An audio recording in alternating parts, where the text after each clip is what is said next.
Hey, future UPSC toppers, welcome to another deep dive, tailored just for you. That's right. Today, we're going to be tackling something that's making headlines and honestly, probably going to be on your exam. Right. India's just made this huge leap forward in space technology. For sure. And of course, we're going straight to the source. Yeah. We've got a great article from the Hindu today to break down. Always a good source. So ISRO, our very own space agency, Yes. they just did something really remarkable. I know, right? They successfully undocked 2 satellites Wow. after 2 months Uh-huh. of testing their docking capabilities. It's pretty amazing. I mean, I know docking might sound like Yeah. something you do at a harbor, Right. but in space, it's a whole other thing. Absolutely. This is really complex stuff. For sure. I mean, we're talking about 220-kilogram satellites. Yeah. Imagine trying to maneuver those in the vastness of space. Right. Connect them seamlessly, keep them docked for an extended period, Oh. and then separate them flawlessly. It's incredible. That's a level of precision and technological know-how It really is. that puts India in a very elite club. Yeah. We're talking We are. the U.S. or Russia. Only a handful of countries have managed to do this. Exactly. So that's pretty impressive, right? Totally agree. But I'm sure some of you might be thinking, Yeah. okay, cool, but why Why should I care? should I care about this for UPSC? That's a great question. Right. And it might seem like a very technical niche topic, Yeah. but trust me, this achievement has huge implications for India's future space plans. Okay. And those plans are directly connected Uh-huh. to your UPSC syllabus. All right, give us the UPSC connection. Okay, so think about Chandrayaan-4. Okay. This is India's mission to bring back lunar samples. Right. Docking is absolutely essential to that mission's success. I see. You're going to have a module on the moon collecting those samples. Right. It needs to dock with another module that's orbiting the moon. And then that combined unit will come back to Earth Wow. and dock with yet another module to release those precious samples. So it's a multi-step Multi-step process. docking extravaganza. Right. It's not just about launching things into space anymore. Right. It's about mastering these very complex maneuvers Okay. that allow us to carry out these really intricate missions. So it's like a well-choreographed dance in space. It really is. And speaking of complex missions, Yes. what about the Bharatiya Antariksha Station? Oh, yeah. This is India's very own space station planned for 2035. Big plans, right? That's going to require some serious docking skills, I imagine. Absolutely. Yeah. The station will be built in 5 modules. Okay. They'll be launched separately and then docked together in orbit. Wow. It's like imagine trying to assemble a giant Lego set in space. Oh, my goodness. That's essentially what ISRO will be doing. I'm starting to get the picture. Good. And let's not forget about Gaganyaan. Right? This is India's ambitious human spaceflight program. Docking's got to be a crucial part of that, too. Absolutely. Right. For sending astronauts to space stations, for bringing them back safely, Okay. for resupply missions, Right. for any kind of complex human spaceflight activity. Yeah. Docking is non-negotiable. So it's really the key. It's essential. It's the lifeline. It connects everything. So this SpaDeX mission, Yes. it's not just about checking off a technological box. Right. It's about laying the groundwork for a whole range of these ambitious future missions. Totally. From lunar exploration to establishing our own space station Yeah, to even sending humans into space. for sure. Now that's what I call forward thinking. It really is. And what's even more impressive is that Yeah, ISRO didn't just borrow somebody else's technology. right. They developed their own unique docking system. That's right. The Bharatiya docking system developed right here in India. Okay, now that's seriously cool. It is. Tell me more about this homegrown system. Okay. What makes it so special? Well, ISRO drew inspiration from the International Docking System Standard. Okay. This is the one used for docking with the International Space Station. Right. But they didn't just copy it. They Yeah. took that standard and they simplified the design. Okay. They made it incredibly efficient. Yeah. So the ISS docking system uses 24 motors. Great. The ISRO system, Okay. it accomplishes the same tasks with just 2. Wait, 2 motors. 2 motors. That's incredible. Yeah, It sounds almost counterintuitive. I know. How can a simpler system Right. be more effective in such a complex operation? Well, it comes down to some really clever design choices. Okay. They really focused on optimizing the mechanism, Mm-hmm. reducing the number of moving parts without compromising functionality. Okay. So this not only makes the system lighter, Right. but it also reduces the chances of something going wrong. Makes sense. Fewer parts, fewer points of failure. Yeah. It's really a testament to ISRO's ingenuity and their ability to innovate within constraints. That's a great point for UPSC aspirants to note. Yeah. It's not just about understanding the technology itself. Right. It's about analyzing the thought process behind it. Exactly. The problem-solving approach. For sure. And there's another interesting feature of the system, right? Yes. Something about its design being androgynous. Exactly. What does that mean?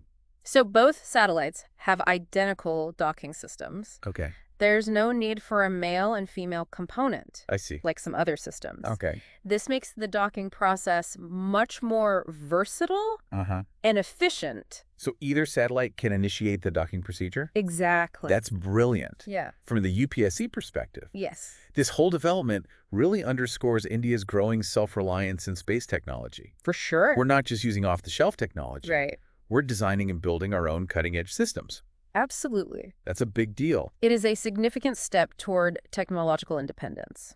And it strengthens India's position on the global stage. Right. You know, India is already a leader in providing affordable space solutions. Yeah. This homegrown docking system really enhances that reputation. So what's next for ISRO Yeah. in terms of docking technology? Wow. Are they resting on their laurels after this success? Not at all. Okay. This successful undocking. Wow. It was just one step in a much larger plan. I see. ISRO is going to continue to refine the system Okay. through more experiments, simulations, in-flight tests. Yeah. The goal is to integrate this technology into all those future missions we talked about. Right. Chandrayaan-4 Gaganyaan, the Bharatiya Antariksha Station, Huh. even satellite servicing projects.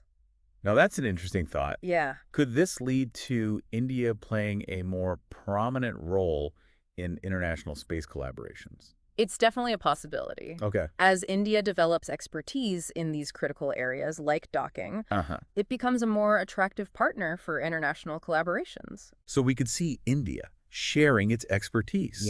Even partnering with other countries on these really ambitious missions. Potentially. This SpaDeX mission Yes, truly has far-reaching implications. it does. But let's zoom in on the potential impact here at home. Okay. What does mastering this technology mean for India's economy? Yeah, it seems like every aspect of this just has these ripple effects. What specifically can you tell us about the economic impact of something like this?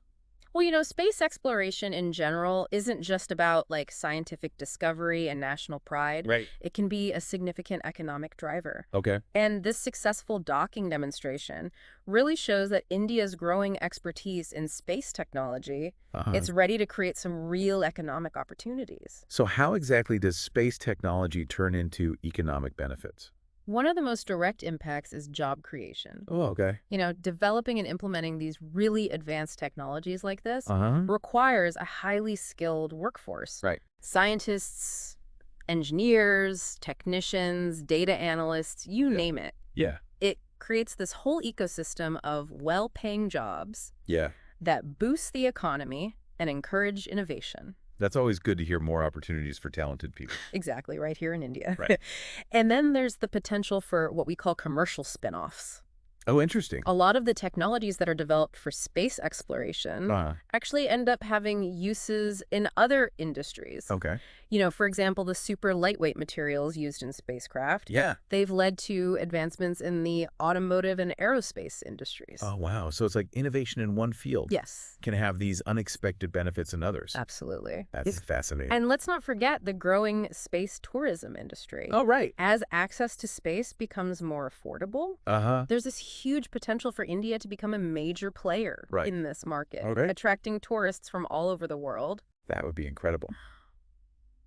I can already picture it, India, as a space tourism hub, You know, it's an exciting thought. offering these breathtaking views of Earth and the stars. Yeah, and it's not just tourism either. Okay. There's also the potential for resource exploitation. What do you mean? Well, asteroids, for example, they're full of valuable minerals that we could potentially mine and then use back here on Earth. Wow. And as India develops its space capabilities further, Right. it will be in a great position to take advantage of all of this. So we're talking about a future where India isn't just participating in the space race, Yes. but actually leading in the space economy. That's the goal. That's amazing. And it all starts with this commitment to innovation, the willingness to push those boundaries and the development of these homegrown technologies like this incredible docking system. This deep dive has been incredibly eye-opening. I agree. We've covered everything from the technical details of space docking to the broader implications for India's economic future,